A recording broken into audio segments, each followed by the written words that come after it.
generalizado. Se sube el avión y no lo encontramos nunca más por un rato largo. Ojalá fuera turismo. Bueno, Maxi, viste el debate presidencial en los Estados Unidos. ¿Qué análisis haces del mismo? Interesantísimo, digamos, para todos aquellos que amamos la política. La verdad que lo que sucede en ese tipo de debates presidenciales es para nosotros, además de un show, un enorme aprendizaje, ¿no? Un debate a la americana, contraste puro y duro. Escuchaba lo que decían al arrancar y coincido plenamente. En realidad todos sabíamos más o menos qué podíamos esperar de Donald Trump. No pasaba lo mismo con Kamala Harris, que primero tenía que mostrar la talla de candidata presidencial. Vicepresidenta, bien. No la conocíamos mucho porque además estuvo, no opacada, pero sí en un muy segundo plano durante el apogeo de la presidencia de Biden, ¿no? Sí, además con algunos encargos bastante complejos, como la frontera sur con México, etcétera, en el cual fue de un éxito relativo, digamos, su trabajo en esa etapa, de bastante visibilidad interna, pero internacionalmente bastante menos visible, ¿no? Y da la sensación de que lo que sucedió con Trump, y acá es lo interesante de los debates de dos, ¿no? Porque los debates de dos se empiezan a contrastar atributos, ¿no? Entonces lo que terminó pasando en el anterior debate entre Trump y Biden, donde aparecía un Trump potente, un Trump fuerte contra un Biden envejecido, lento, etcétera. Le costó prácticamente la carrera a ese debate, ¿no? Tal cual. Ese fue quizás la cereza del postre, digamos, que termina dando de baja la candidatura de Biden. Bueno, este fue un debate completamente distinto desde el primer instante. Y por eso digo que los equipos de campaña, y sobre todo en Estados Unidos, tienen un trabajo muy pormenorizado en la previa del debate. Primer cuestión que sucede en el debate, entran y va Kamala Harris a saludar, cruza el estrado, dominio del espacio, y va a saludar a un Donald Trump que todavía ni siquiera llegaba a su lugar. Rompe el eje geométrico, suelen decir. Exactamente. Los ¿Quién invade a quién? Ese sería como un poco el punto.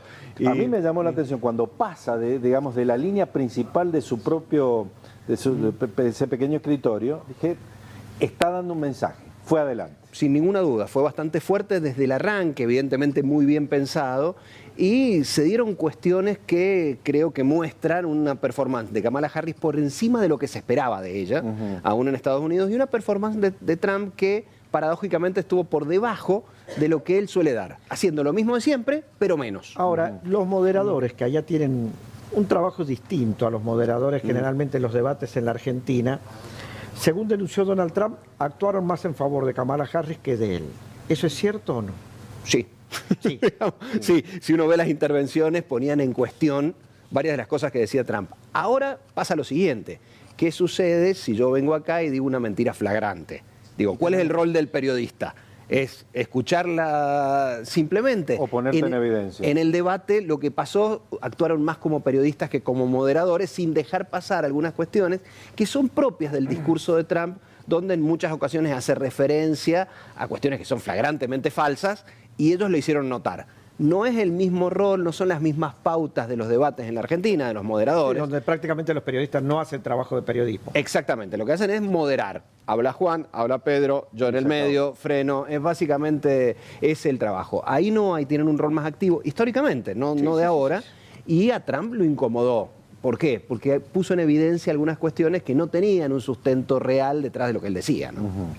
En este sentido, yendo a esas estrategias, ¿las mismas tienen mucho tiempo de elaboración o se van actualizando en función de la enorme dinámica que tiene la política y particularmente en términos discursivos en Estados Unidos? Las dos cosas, ¿no? Por un lado, los debates se preparan con mucho tiempo, sobre todo en este caso Kamala Harris suspendió su campaña varios días, Trump no hizo lo mismo, él siguió de campaña para poder concentrarse en eso. Los equipos de Harris y de Trump están trabajando en eso desde mucho antes, con lo cual hay todo un proceso de preparación, desde lo que se va a decir, desde el cómo se va a decir, desde el quién va a tener enfrente, desde cuáles son las preguntas que me van a hacer, qué me va a cuestionar, cómo voy a reaccionar cuando él hable. O cómo provocar una reacción. O cómo provocar una reacción. Ahí hubo dos ejemplos muy distintos. Trump no la miró en todo el tiempo. Él miraba a cámara exclusivamente. Kamala Harris lo miraba a él y jugaba con su gestualidad, con sorna, poniendo en cuestión, interrumpiéndolo en algunos momentos. Todo esto es preparación, pero después hay que estar ahí. Ahora, yo te digo una cosa. En el debate presidencial acá en la República Argentina, Massa creo que lo paseó directamente a Milei, porque lo paseó, principalmente en el primer debate fue un triunfo muy fuerte, pero después la gente cuando tuvo que votar, la verdad que lo que pasó en el debate se dio totalmente al revés de lo que había pasado en términos electorales. Bueno, o sea, no es tan decisivo. A ver, el debate no es la elección. Justamente ayer publicaba un videito hablando de esto y terminaba diciendo, presten atención amiguitos, ganar un debate no es ganar una elección. ¿Qué pasó con Massa en la Argentina? Massa fue arrollador ante un Milei que se mostró vulnerable. Es más, en algún momento de ese segundo debate dice, bueno, todos nos equivocamos, asumiendo. Ahora, ¿eso es ganar el debate? Digo, ¿qué es ganar el debate? Los debates que están pensados son espacios de muy alta atención ciudadana, quizás el de más alta de toda una campaña electoral, mucha gente mirando, digo, mucha gente analizando después lo que ahí sucede, pero sin embargo es menospreciar al ciudadano pensar que define su voto exclusivamente en lo que pasó en el debate. No es determinante, decís vos. No necesariamente. Hay algunos casos, pasó con Biden, si la actuación es paupérrima, sí, claro, ahí sí. Digo, uno sale golpeado. Pero si la actuación es brillante, uno sale fortalecido. De ahí a ganar la elección, digo, hay gente que lo conoce a Trump desde hace mucho, que está conociendo a Kamala Harris, que piensa en una determinada política, que es demócrata o que es republicano y va a votar a uno u otro independientemente de lo que sucede. Y en el medio están los votantes blandos y los indecisos, de un lado y del otro. Ahí se juega un poco el debate, entre otras muchas cosas que suceden en campaña. Como digo, ¿es relevante? En general sí, es un momento de máxima tensión, no necesariamente define, y ganar un debate en términos de... es bastante subjetivo.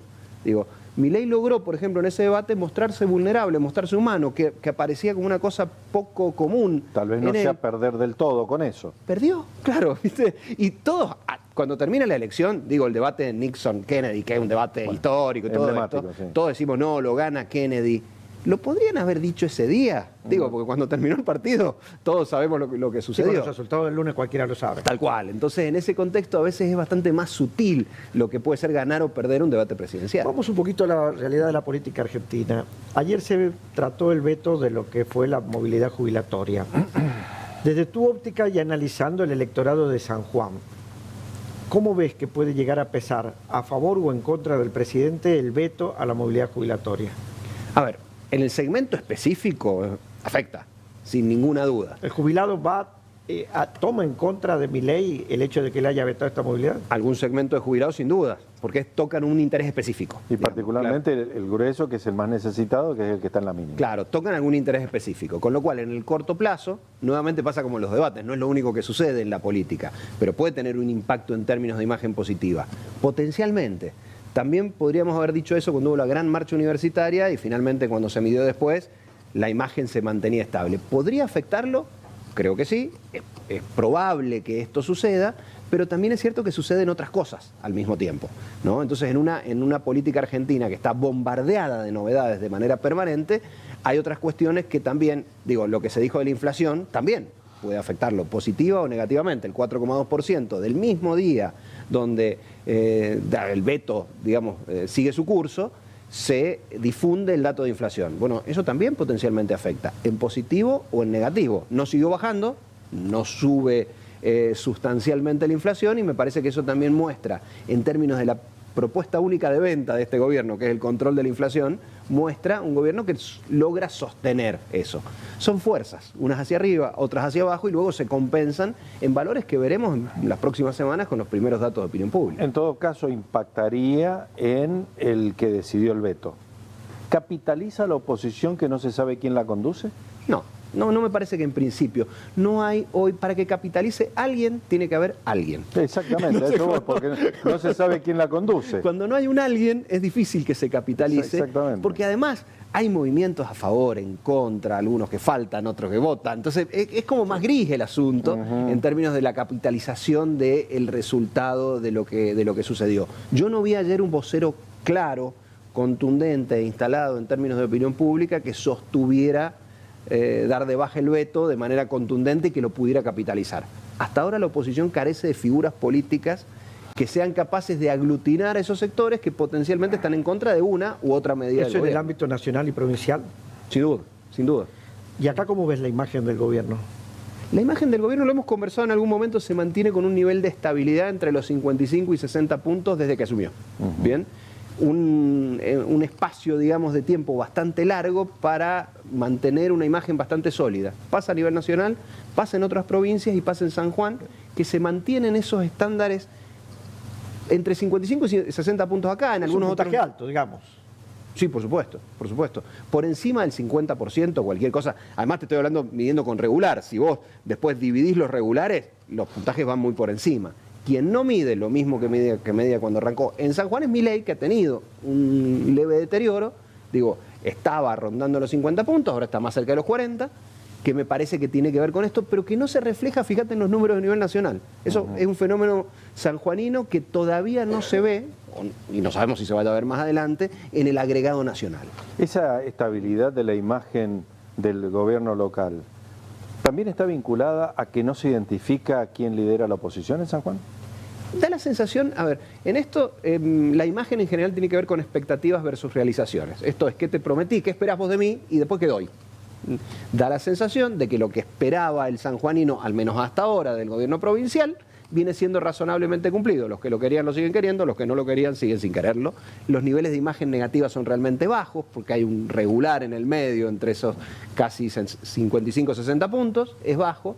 Y lo que sucede del otro lado es un proceso de confrontación que es propia de las oposiciones cuando no tienen un liderazgo claro. Entonces, ¿qué sucede? No es la anomia que se ve a nivel nacional, sino es una pelea entre actores específicos que se expresa de distintas maneras. Que no termina de ordenarse. Digamos. Que no termina de ordenarse, y ante una sociedad sanjuanina que, a diferencia de lo que espera a nivel nacional, espera niveles de concordia más altos. Históricamente el sanjuanino, digo históricamente y me refiero a después de Abelín, digamos, en toda esta última etapa, en los últimos 20 años, el sanjuanino ha sido bastante refractario a las peleas políticas. Cuando ve peleas políticas, eso en general afecta. Y no pasa lo mismo a nivel nacional, donde actualmente, si no, no sería posible Milei, las peleas son bien vistas en esta etapa. En San Juan no, la concordia, digamos, el acuerdo... Y ha ido mejor a San Juan con la concordia que con la pelea, esa es una... Y hay toda una historia, digo, incorporada en la cultura política del sanjuanino que explica esto que sucede. Como de un lado ve peleas, ese lado se ve afectado. Claro. Ese sería un poco el resumen de lo que está sucediendo. Te hago una última pregunta por mi parte, y en base a tu experiencia en Perú. Murió Alberto Fujimori. ¿Qué representa para Perú la muerte de Alberto Fujimori? Y el eje de sustentación, Fujimori, porque ellos le dicen Fujimori, Fujimori. Y los Fujis a los que apodan al Fujimorismo. Fujimori era el eje rector de la política peruana hasta ayer. Bien, era fujimorismo, antifujimorismo, de hecho hecho campañas, digamos, jugando con esos conceptos, y aparecía como aquellos que lo defendían enormemente, pensando sobre todo en la estabilización económica, el control de Sendero Luminoso, la desaparición de Sendero Luminoso, etcétera, y quienes lo atacaban como un dictador. Reforma constitucional para cambiar las leyes y quedarse más tiempo, encerrar a los congresistas en el Congreso durante un tiempo, corrupción, esterilizaciones forzadas de mujeres indígenas, digamos. Entonces, amores y odios. ¿Qué va a suceder ahora sin la figura de Alberto Fujimori? Porque quien sigue es la hija, Keiko Fujimori, que estaba haciendo toda una jugada para tratar de poner a su padre de candidato e ir ella detrás. Ha sido derrotada 3 veces en elecciones presidenciales. Esto, su padre, con quien tenía una relación de idas y vueltas muy complicada, ha terminado complicándole la estrategia de campaña de Keiko para las elecciones de 2026. ¿Qué pasará? ¿Cómo se reordenará las variables? A mí me resulta apasionante porque lleva 20 años divididas de la misma manera, ¿no? Entonces, el fallecimiento de Fujimori es un evento enormemente relevante para la política peruana. ¿Y para la región? Lo es un poco menos. Da la sensación de que Fujimori, como figura enormemente relevante en Perú, lo es menos a nivel nacional. A nivel internacional, digamos, un poco desprestigiado también, ¿no? Hay un consenso respecto de considerarlo un dictador a Fujimori fuera del Perú. Digo, que hace que los niveles de imagen de Fujimori, lo he medido en algunos otros países en algún momento, sean muy bajos, con lo cual el impacto es menor. Sí, otra cosa sucede con el gobierno de Dina Boluarte en Perú, un gobierno que coquetea con la dictadura todos los días, digamos que democrático tiene bastante poco, y que ha estado asentado en un acuerdo con el fujimorismo. ¿Qué pasará cuando el fujimorismo se mueva? Será muy relevante para ver el futuro del gobierno de Boluarte, que depende exclusivamente de la voluntad de 2 o 3 actores políticos, pero en particular de Keiko Fujimori, para no ser vacada y no generar otro proceso de crisis política en el Perú. Particularmente interesante, como siempre, conversar contigo, Maxi. Muchas gracias. Un gustazo.